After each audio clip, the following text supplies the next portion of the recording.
Hi, my name is Matthew Young, and I'll be going over the Active Directory lab.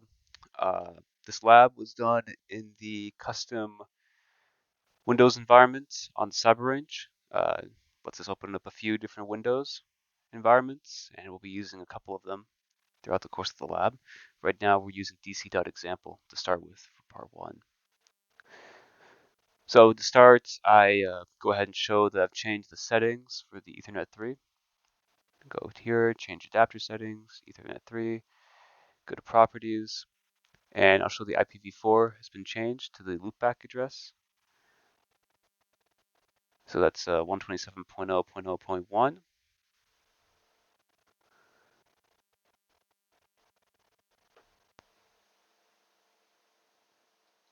And these are the settings basically when you set up a domain controller for an Active Directory for the first time.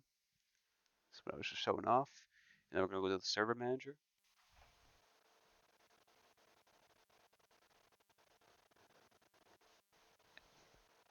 And it takes a minute to load up sometimes, so I just gave it a minute before adding another role. So we'll give that just a second.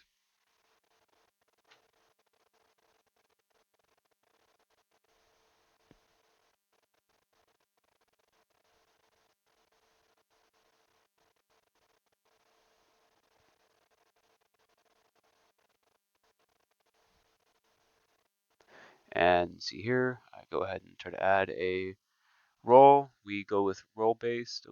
Skipped over pretty quickly. Yeah, we go ahead in the installation type, we do role-based or feature-based installation. Hit next. Server selection, we're going to go ahead and keep that at the default that's already been set. And then we'll go to the server roles. And I believe I'm going to go ahead and check the Active Directory domain services setting. Yep. And we're going to go ahead and add features.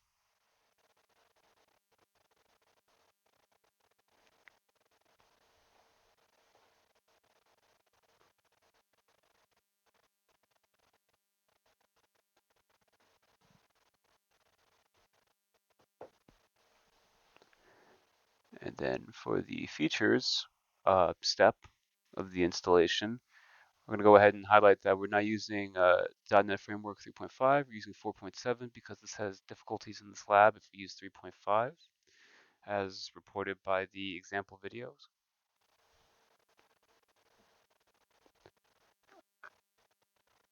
And then we're going to go ahead and hit next. And we're going to go ahead and confirm the installation and go ahead and start the installation. And this is just showing all the settings we've changed.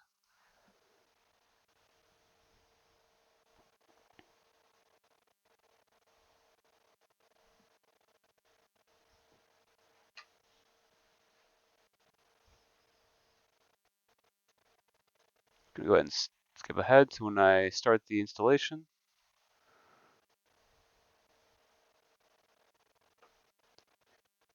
And I'll skip ahead again to when this is done. As you can see, it will takes a minute to finish up, and I believe this is when it finishes, or it's about to. We're gonna close that.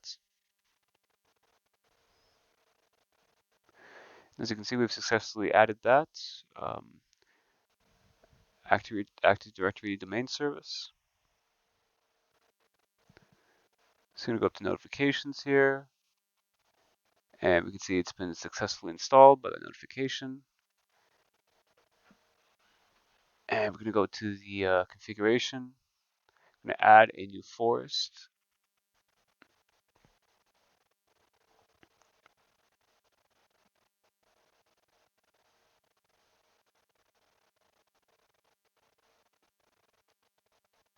And we're going to go ahead and call it test.local for the root domain name.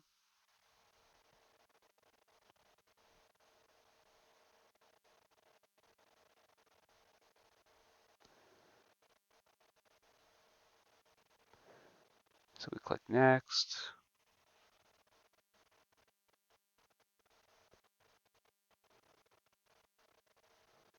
So for the forest and domain functional levels here, we're just going to leave it as is. Both are Windows Server 2016.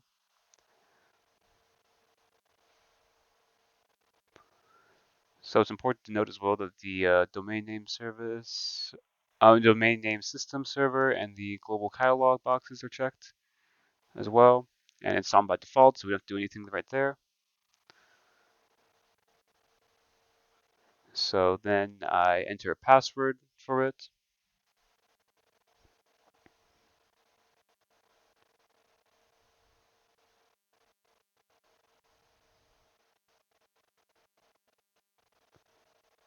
So if we want to boot the system in safe mode or restore directories, then we use this password that I just set. We go ahead and hit next in the installation step.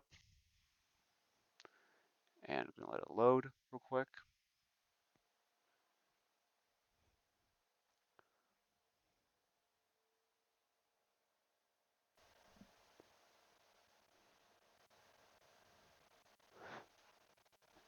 And then, as well as some dimension, we go ahead and call the NetBIOS domain name test, since this is a testing environment.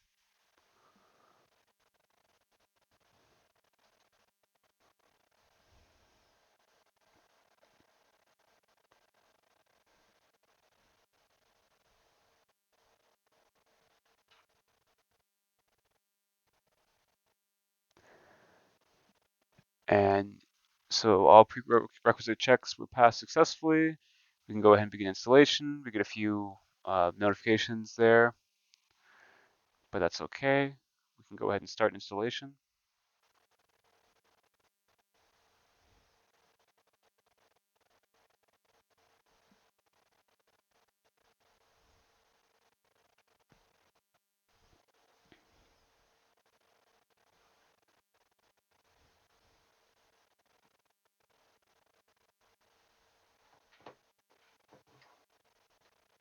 Gonna go ahead and skip ahead a bit. So when it's done installing, this should go ahead and log us out, and we have to restart the environment. Yep, the server is successfully configured as the domain controller. And yep, we're gonna go ahead and get restarted. Get disconnected. Gonna try attempt to reconnect.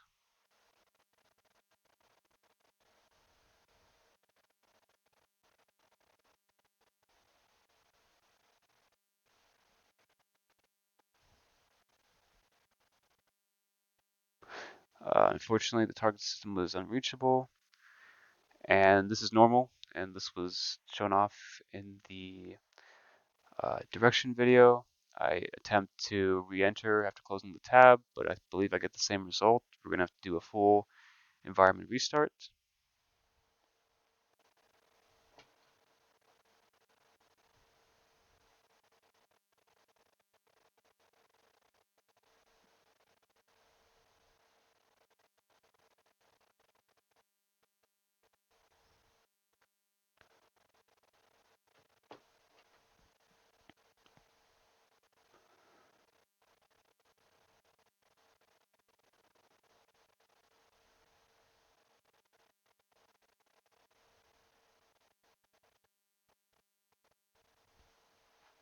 Go ahead and skip ahead here a bit until I start the environment, and we're gonna go ahead and do dc.example again.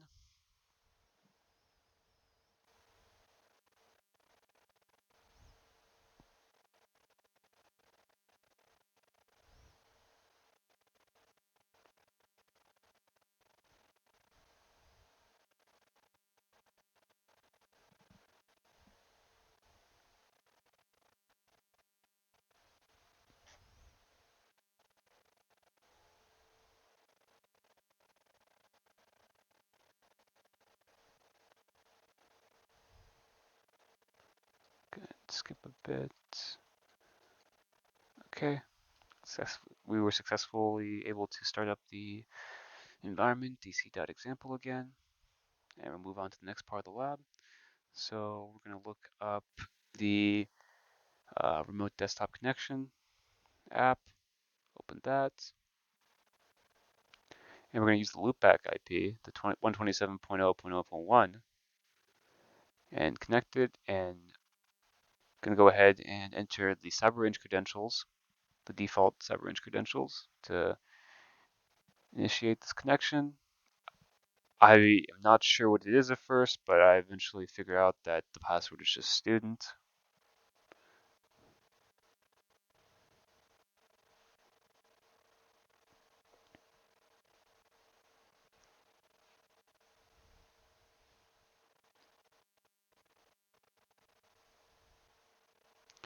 So we get this message here, a little warning about the identity of the remote computer cannot be verified, but we know it, so we're going to go ahead and say yes. It should be fine.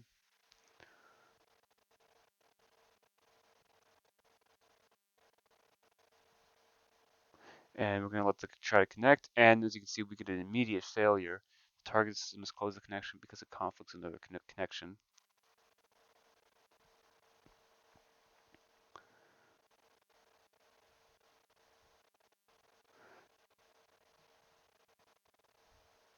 So we're going to attempt a reconnection. And yep, we get the error message that the remote desktop session had been ended.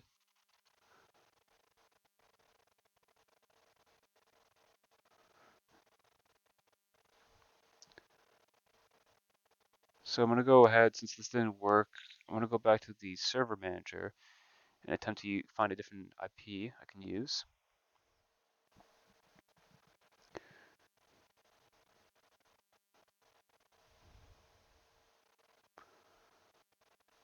So it's going to take a minute to load, but we're going to go ahead and go to all servers and let that data load in.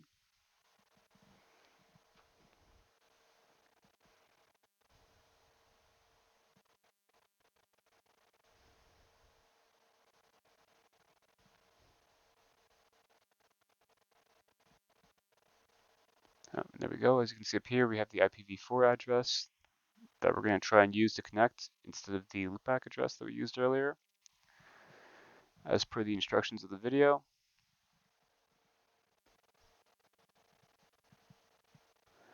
And again, we use our default CyberRange password to log in. We get the same message, and we're going to go ahead and say yes. And we suffer an immediate issue again. The target system has closed the connection because it conflicts with another connection. Try again later.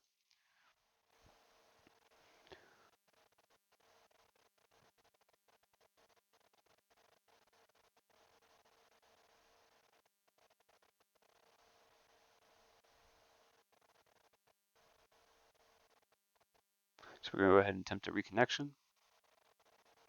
And we get the same message as before. The remote desktop service session has ended.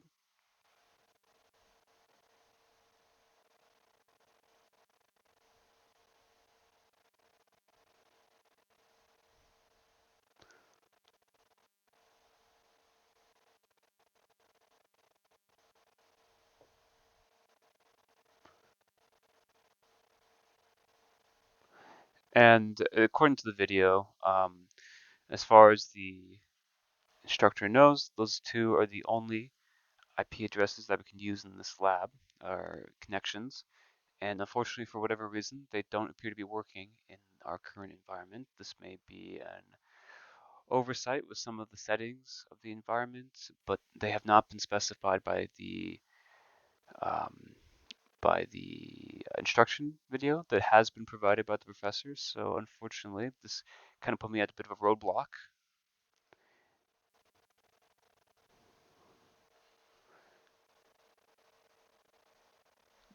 And I'm going to go ahead and skip ahead.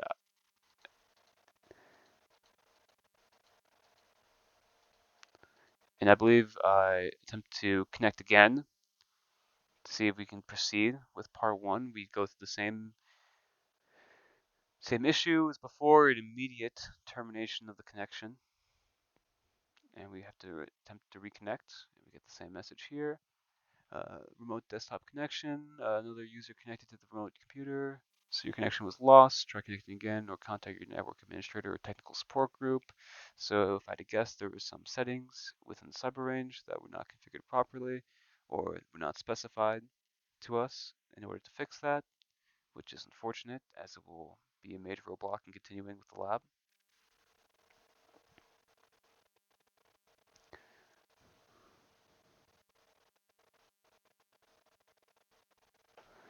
So I'm going to go ahead and skip ahead.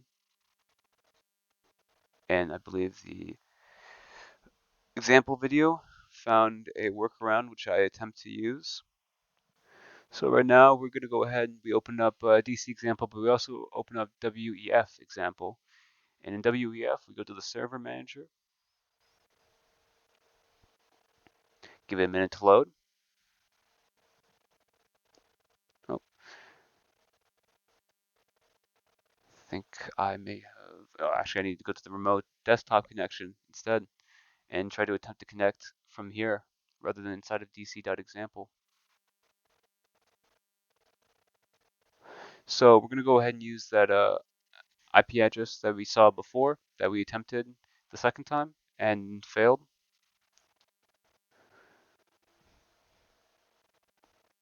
So I'm going to attempt to connect,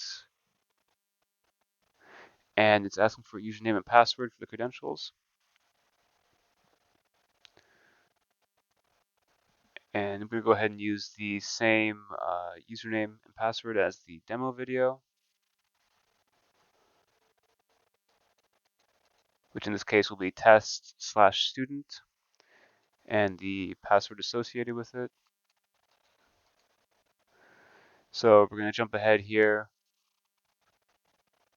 after making some changes, and I actually managed to establish a connection.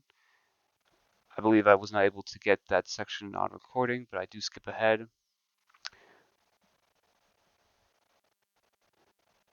And as you can see by the background, it is changed following that remote connection. So next, we're going to go to Windows Administrative Tools and go to the Active Directory users and computers and show that we have the test.local here. The type is domain. And within test.local, we have these folders. We have users. Here we have a list of all our users. Within the test.local, we're also going to show the domain controllers or computers. So, well, there's nothing in computers, but we have the domain controller. That's that same one we had seen before. That's associated with the second IP address that we used for connection. And we're going to go ahead and add a new user.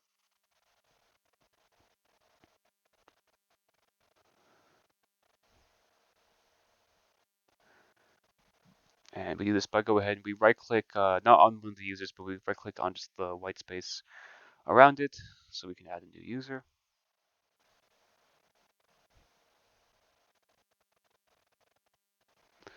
And as per the lab instruction video, we're going to make this user called Fred because why not, I guess. So Fred will be the name, the full name. The user login name will be Fred at test.local.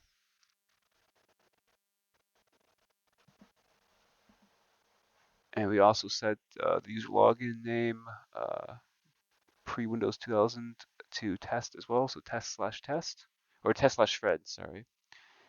Go ahead and hit next, and we go ahead and set a password. And I believe this is where I find out that, yeah, for the Active Directory domain services, Windows cannot set the password for Fred because the password does not meet the password policy requirements. Check the minimum password length, password complexity, and password history requirements, which I did not know off the top of my head. I did not know they had some strict password policies set in place. So I go ahead and I try a few variations to see if I can get past that and satisfy the requirements for that.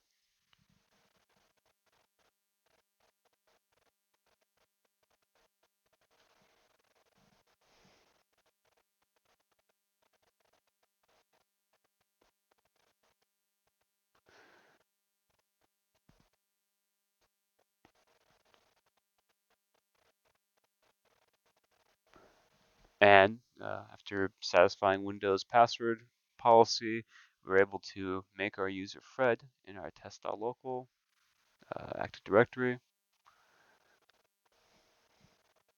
So we're going to go to properties and change some of the settings for Fred here. We're going to go to the accounts, and you can see the user logon name is test at test.local, or Fred at test.local. Test/Fred is also there, and we're going to go ahead and uncheck these account options. User must change password at next login, and user cannot change password, so we do not run into any issues in the lab. So we've done go ahead and confirm that.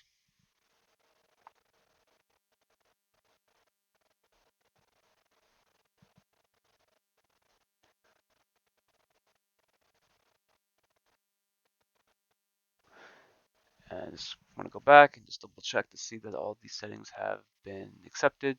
So they have. So we can go ahead and close that.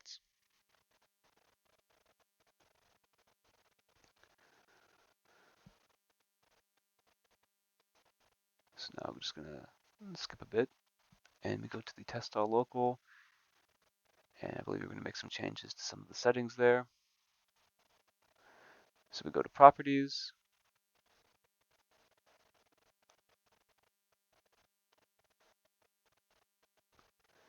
Now we'll skip ahead a bit.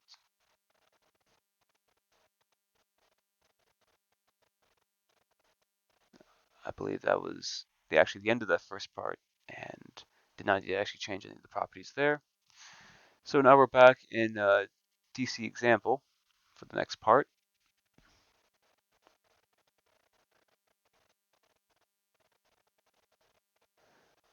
And from here, we can attempt to go to the Active Directory users and computers on the DC.example.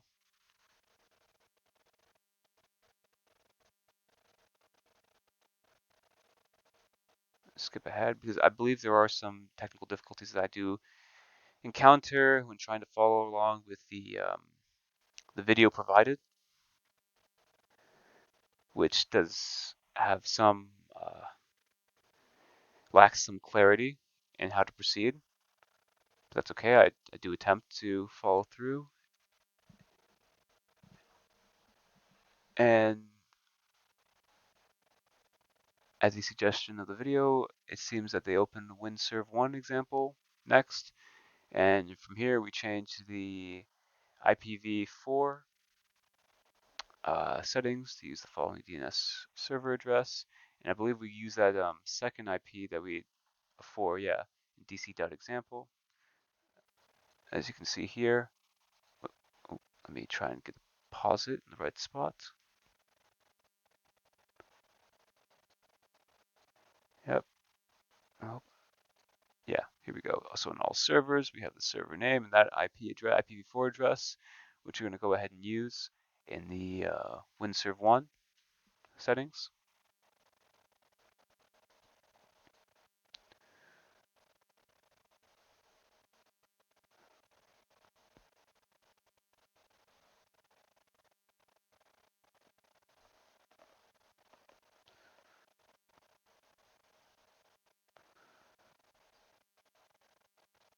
So we're going to go ahead and hit OK.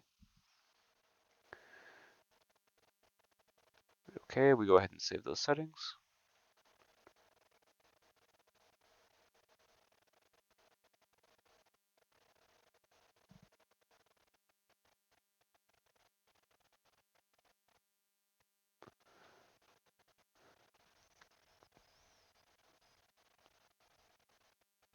So we're going to open the command prompt next here for the next part of the lab as outlined by the video. And we're going to go ahead and ping test.local. And here we go ahead and get a reply from it. We sent 4, received 4, had 0% loss. That's a good sign.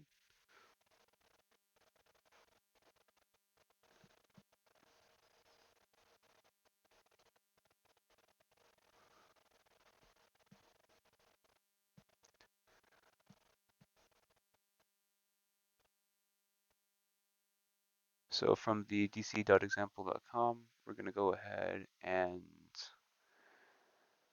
I'm looking for one of the settings. I believe it's I forgot, it's DNS something. To see here.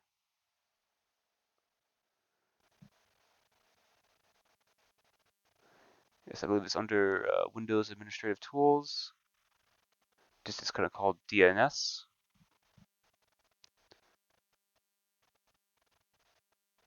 As you can see here, we open the DNS Manager, and if we go ahead and open the open what, we're going to have the DNS. Open DNS.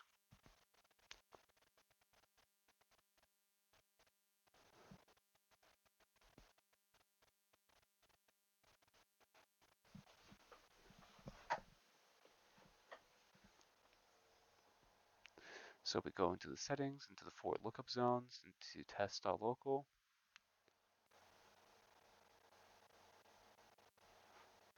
So here we go. Down here, at this host A, you can see has that same IP that was used in the dc.example. So now we're going to go back to WinServe 1, and we're going to go look at some settings.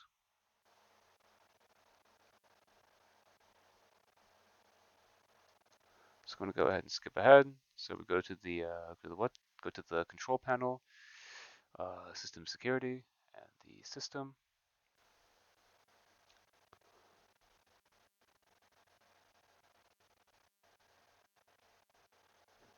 And you can see here, we can see some basic information about the computer from here, including the name, work group, and we're going to go ahead and change some of the settings here.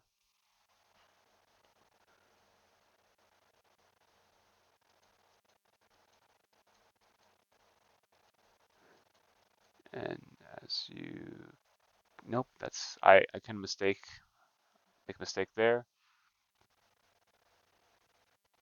And what we want to do, I believe, is we want to change domain here. So we have the computer name. We said we go member of domain, not member of work group. And we want to set the test as a domain. And here's the issue, major issue that gets encountered. So go ahead and hit OK as per the video. And as you can see, it's taking a while. There's a pause.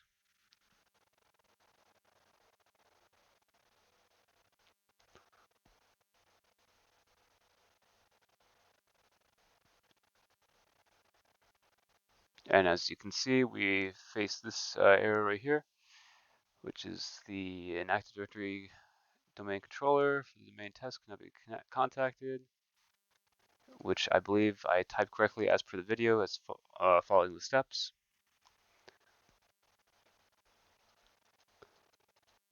And I try to attempt to do it one more time, but again, suffer a similar issue. At this point, I did stop the recording and I attempt to backtrack my steps in the video, but I was unable to get past this point. So I was going to go ahead and just turn in the video as is. And unfortunately, could not get past this part for the lab. It seemed that the person in the video also had many issues with this lab, so I feel that there were many configuration issues probably in the cyber-range, and there was a little lack of clarity with how this lab was supposed to go. But make the best of a bad situation and manage to get this far with it. So yes, I regret that we were unable to finish it, but thank you for watching nonetheless.